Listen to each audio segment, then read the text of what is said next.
नमस्कार, प्रतिदिन अखबार संपादकीय ऑडियो में आपका स्वागत है। अब हेडलाइन सुनिए।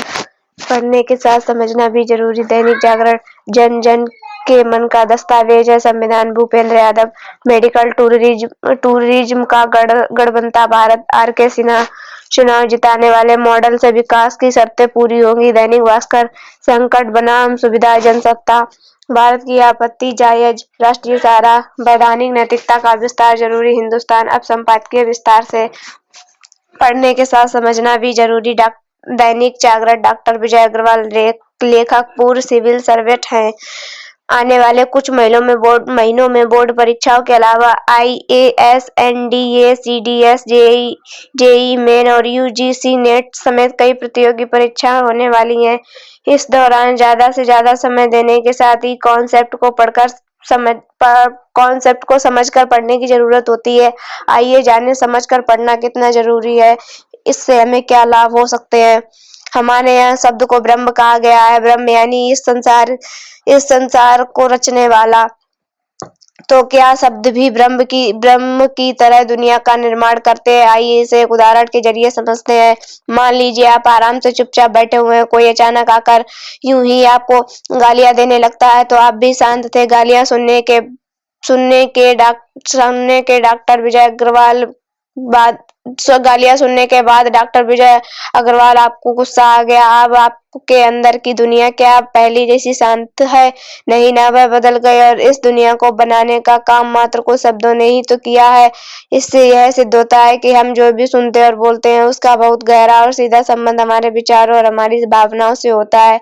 यदि आप एक छात्र हैं तो मैं आपसे पूछूं कि आप फिलहाल कौन सा काम कर रहे हैं तो आपका उत्तर होगा मैं पढ़ाई कर रहा हूँ। हर छात्र उनके माता पिता इस काम को पढ़ाई करना ही कहते हैं, लेकिन आपको मेरे लिए चिंता यह है कि आप पढ़ाई कर रहे हैं, आप अध्ययन कर रहे हैं।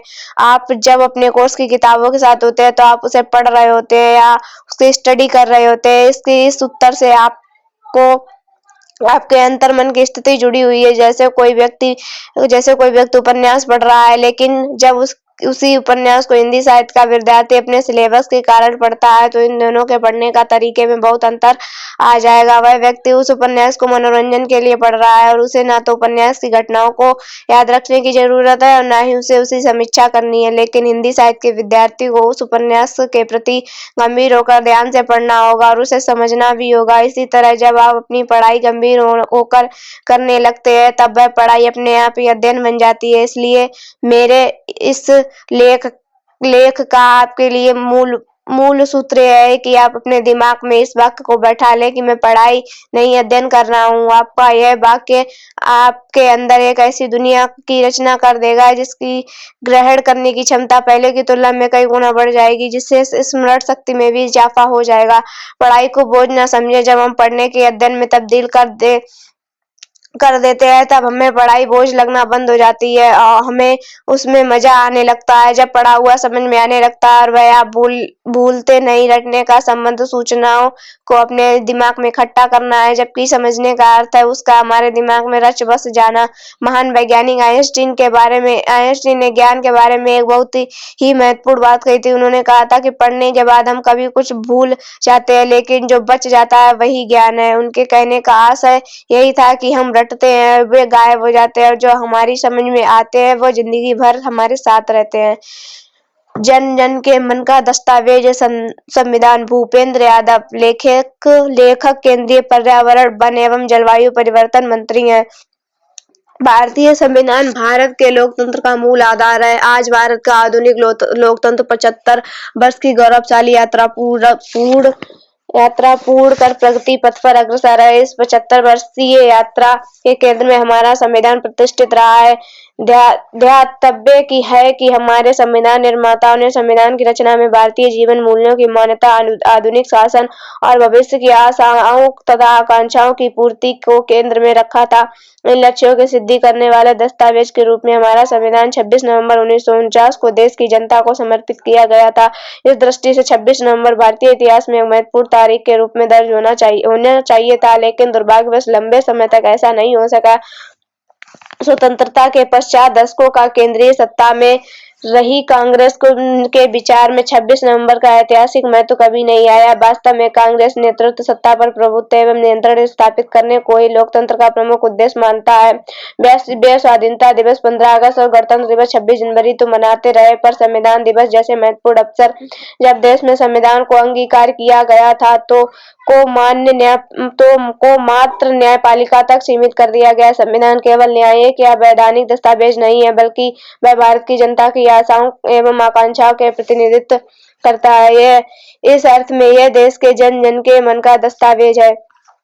वर्ष 2014 में सत्तारूढ़ होने के बाद से प्रधानमंत्री नरेंद्र मोदी की सरकार संविधान के समाज, आर्थिक और राजनीतिक न्याय की संकल्पना को पूरा करने के लिए प्रयासरत है।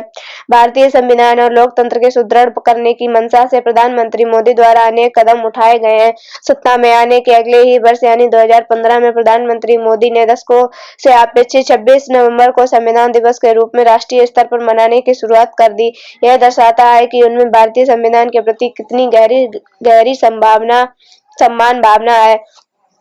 गणतंत्र, पंथ निरपेक्षता, सशक्त निर्वाचन पद्धति, संघीय ढांचा, मौलिक अधिकार, मूलभूत कर्तव्य, सामाजिक, आर्थिक व राजनीतिक न्याय संविधान के ऐसे कीर्तिमान है जिसे पूरा करना प्रत्येक सरकार का कर्तव्य है। यह कोई शासन का आदेश नहीं, बल्कि भारत की संप्रभुत्व जनता का भी किसी भी चुनी हुई सरकार को दिया गया जनादेश है। इसलिए यह प्रश्न उठता है कि जब संविधान इतना स्पष्ट है तो क्या संविधान की मूल भावना पर केवल राजनीतिक स्वार्थ के लिए बहस खड़ी करना स्वस्थ लोकतंत्र का लक्षण है? संविधान भारत में सभी नागरिकों के लिए दिग्दर्शक तत्व है। दुर्भाग्यपूर्ण है कि इस पवित्र ग्रंथ पर भी विपक्ष द्वारा अत्यंत निकृष्ट राजनीति की जा रही है। जो कांग्रेस शासन में रहते हुए कभी संविधान का सम्मान नहीं कर सकी, वह आज विपक्ष में बैठकर यह भ्रम फैलाने में लगी है कि मोदी सरकार संविधान को खत्म कर देगी। ऐसा असत्य और भ्रम फैलाना क्या लोकतंत्र के खिलाफ नहीं है? मेडिकल टूरिज्म का गढ़वंता भारत R.K. सिन्हा लेखक, पूर्व सांसद और पूर्व संपादक हैं। हाल में UGC नेट में आयुर्वेदिक बायोलॉजी को एक विषय के तौर पर शामिल करने का फैसला हो या फिर सुप्रीम कोर्ट के सक्षम PM जन आरोग्य में पारंपरिक चिकित्सा पद्धति को भी शामिल करने की मांग, इससे पता चलता है कि आयुर्वेद और पारंपरिक चिकित्सा पद्धतियों की महत्ता बढ़ रही है। इसका प्रमाण तब भी मिला था जब यह खबर आई थी कि ब्रिटेन के किंग चार्ल्स बेंगलुरु के पास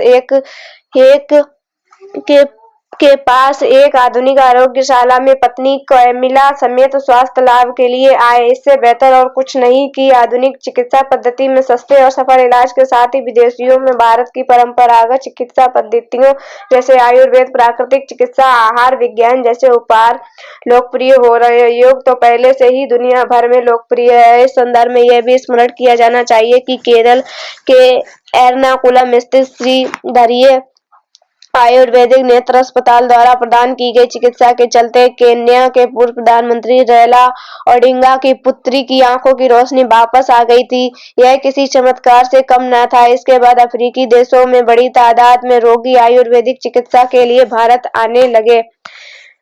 भारत के पास योग चिकित्सा पेशेवर और आधुनिक उपकरण हैं। इसके अलावा भारत स्वास्थ्य सेवाओं की गुणवत्ता के समझौते के लिए बिना अमेरिका और ब्रिटेन की तुलना में कम खर्चीला उपहार विकल्प प्रदान करता है। भारत में इलाज का खर्च अमेरिका के मुकाबले करीब 1/4 है। यदि हम इस मोर्चे पर संभल कर चले तो फिर विदेशी इलाज के लिए थाईलैंड, सिंगापुर और जापान जैसे देशों के बजाय भारत का ही रुख करने लगेंगे। सरकार को मेडिकल टूरिज्म को बढ़ावा देने के लिए एक स्पष्ट नीति बनानी चाहिए जिसमें उचित नियम विनिमय और प्रोत्साहन शामिल हो। भारत को अपने मेडिकल टूरिज्म का प्रचार करने के लिए अंतर्राष्ट्रीय स्तर पर मार्केटिंग अभियान भी चलाना चाहिए। टेलीमेडिसिन, ई-परामर्श और अन्य डिजिटल स्वास्थ्य सेवाओं को अपनाकर भी भारत मेडिकल टूरिज्म को गति दे सकता है। भारत को आधुनिक चिकित्सा के साथ ही आयुर्वेदिक एवं अपनी अन्य परंपरागत चिकित्सा पद्धतियों के प्रचार प्रसार पर भी ध्यान देना होगा। इसका एक बड़ा लाभ यह होगा कि बड़ी संख्या में युवाओं को रोजगार मिलेगा। चुनाव जीतने वाले मॉडल से विकास की शर्तें पूरी होगी। दैनिक भास्कर। दो राज्यों के चुनाव परिणामों ने यह साफ कर दिया है कि राजनीतिक दलों का सत्ता पाने या सत्ता में बने रहने का नुस्खा एक ही है, लुभावने नाम देकर पैसे खाते में डालो। लड़की बहन योजना और मैया सम्मान योजना सत्ता में बने रहने की कुंजी निकली। विपक्ष ने इस राशि को तीन गुना करने की बात की, पर जो सत्ताधारी दल पहले से किस्तें दे चुका था, उस पर भरोसा ज्यादा बना। दिल्ली के आप सरकार पानी बिजली फ्री की और तब से तमाम सरकारों को भी ये वोट पाने का सहज रास्ता लगा। पर क्या इसे विकास की शर्तें पूरी होगी? ये सच है कि अगर आर्थिक नीतियों से गरीब अमीर की खाई बढ़ रही हो तो असंतोष कम करने के लिए डायरेक्ट कैश डिलीवरी या फौरी तरीका है, लेकिन यह किसी भी गवर्नेंस का शाश्वत मॉडल नहीं हो सकता। विकास होता है अंतर संरचनात्मक ढांचे को व्यापक और पुख्ता करने से। स्वास्थ्य में राजकीय चिकित्सा प्रणाली में डॉक्टर, आबादी, अस्पतालों की संख्या, दवाओं में उपलब्धता बढ़ाने से। इसके लिए करोड़ों रुपए खर्च और मेडिकल कॉलेजों की संख्या बढ़ानी होती है। शिक्षा को सुलभ, सस्ता और गुणात्मक बनाने के लिए यूनिवर्सिटी, कॉलेज और शिक्षकों की तादाद बढ़ानी होती है। क्या देश में पिछले कुछ वर्षों में केंद्र सरकार के स्तर पर इन दो प्रमुख मदों में बजट का प्रतिशत बढ़ा है? सरकारों का जीवन 5 साल का होता है, लिहाजा सत्ताधारी दल की सोच दीर्घावधि परियोजनाएं जैसे सिंचाई और उद्यमिता विकास पर उतनी ही नहीं होती जितनी रेवड़ी बांटकर चुनाव जीतने में। यही कारण है कि 70 वर्षों की विकास यात्रा में आज भी भारत में मात्र 42% कृषि भूभाग ही सिंचित है। जनता को सोचना होगा कि उसके लिए क्या श्रेयस्कर है, बेहतर शिक्षा, रोजगार और समुचित इलाज, या हर महीने खाते में चंद रुपए। संकट बनाम सुविधा जनसत्ता।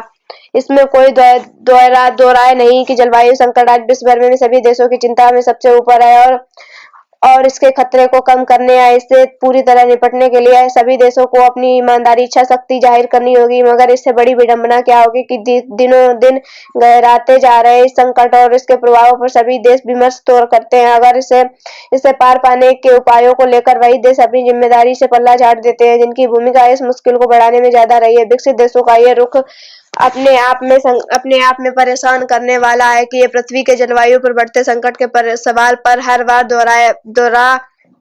दोहरा रवैया अपनाते हैं और इस मसले पर होने वाली तमाम बैठकों का हासिल अपने किसी मकसद तक नहीं पहुंच पाता। इस बार अजरबैजान में बाकू में भी COP29 की बैठक में उम्मीद जरूर की गई थी कि शायद ग्रीन हाउस गैसों के उत्सर्जन की वजह से बढ़ते वैश्विक तापमान और उससे निपटने के उपायों को जमीन पर उतारने को लेकर विकसित देश वास्तव में कुछ ठोस पहल करेंगे।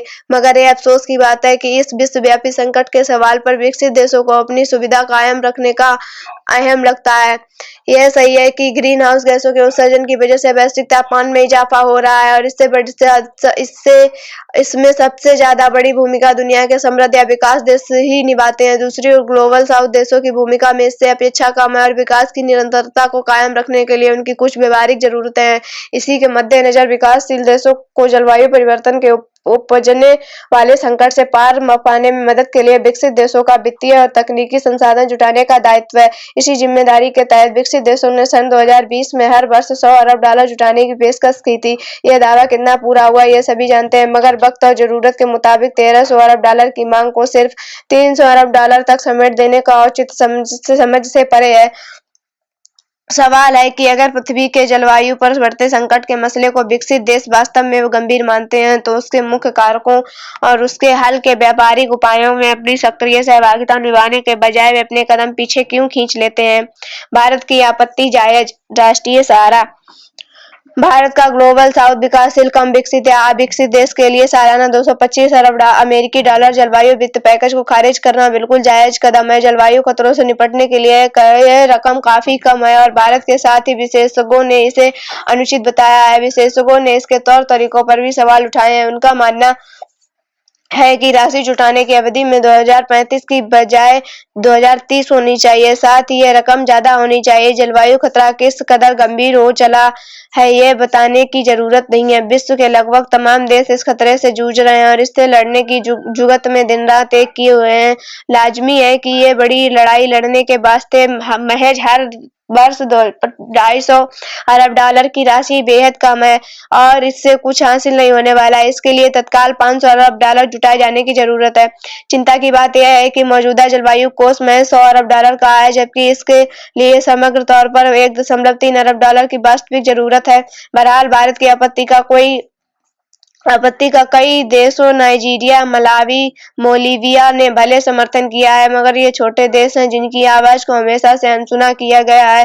दरअसल विकसित देश अपनी जिम्मेदारियों से हमेशा से पीछे हटते रहे हैं, जबकि पर्यावरण को ज्यादा क्षति इन्होंने ही पहुंचाई है। विकसित देश कार्बन उत्सर्जन में कटौती करने में विफल रहे हैं, जिसके उलट उलट वे ग्लोबल साउथ पर अनर्गल बोझ डालने का दबाव बनाते रहते हैं। स्वाभाविक है कि अगर इतने बड़े मंच में अनैतिक तरीके से समझौते को अंगीकार करने की साजिश रची जाएगी तो जलवायु परिवर्तन से निपटने का कोई औचित्य नहीं रह जाएगा। सिर्फ अपनी बात कर रखने और उसे मनमाने की संयुक्त राष्ट्र जलवायु सम्मेलन COP29 की कवायद वाकई अगंभीर नजरिए को परिलक्षित करती है। भारत जैसे विशाल देश को इस मंच पर अपनी बात नहीं रखने देना कहीं से भी ईमानदार और पारदर्शी आचरण नहीं कहा जाएगा। अगर सभी देशों को जलवायु खतरे में वाकई सच्चे दिल से लड़ना है तो उन्हें ऐसे दुष्कर्म करने से बचना होगा। विकसित देश को बड़ा दिल दिखाने से ही समस्या का समाधान होगा। वैधानिक नैतिकता का विस्तार जरूरी। हिंदुस्तान। भीमराव अंबेडकर, संविधान निर्माता। ग्रीस के प्रसिद्ध इतिहासवेत्ता श्री ग्रोट ने कहा है कि किसी भी स्वतंत्र और शांतिपूर्ण सरकार के लिए अनिवार्य रूप से आवश्यक है कि वैधानिक नैतिकता का प्रसार न केवल वहां के बहुसंख्यक लोगों में हो बल्कि देश के समस्त नागरिकों में किया जाए, क्योंकि कोई भी शक्तिशाली और दुसाध्य हठी अल्पमत वाला वर्ग चाहे वह स्वयं इतना शक्ति संपन्न ना हो कि शासन की बागडोर अपने हाथ में ले सके, पर स्वतंत्र शासन का कार्य संचालन ध्रुव या कठिन तो बना ही सकता है। विधान के मसविदे की इसलिए भी आलोचना की गई है कि इसमें अल्पसंख्यकों के संरक्षण की व्यवस्थाएं रखी गई हैं। इस देश के बहुसंख्यक और अल्पसंख्यक दोनों ही वर्ग के गलत रास्ते पर चले हैं। बहुसंख्यक वर्ग की यह गलती है कि उसने अल्पसंख्यक वर्ग का अस्तित्व नहीं स्वीकार किया, और इसी प्रकार अल्पसंख्यक वर्ग की यह गलती है कि उसने अपने सदा के लिए अल्पसंख्यक बनाए रखा। जब एक ऐसा मार्ग निकलना ही होगा इससे ये दोनों गलतियां दूर हो। मार्ग ऐसा होना चाहिए जो अल्पसंख्यकों का अस्तित्व मानकर आगे बढ़े, साथ ही मार्ग ऐसा भी हो जिससे एक दिन अल्पसंख्यक और बहुसंख्यक दोनों वर्ग मिलकर एक हो जाएं।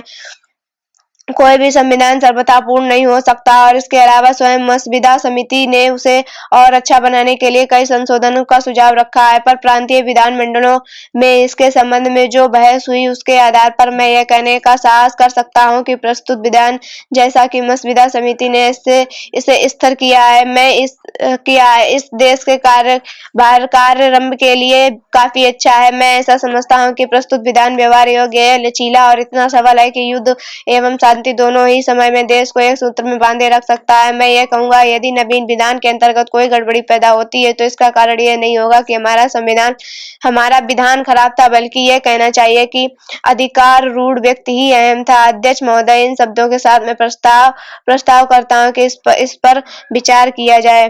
धन्यवाद।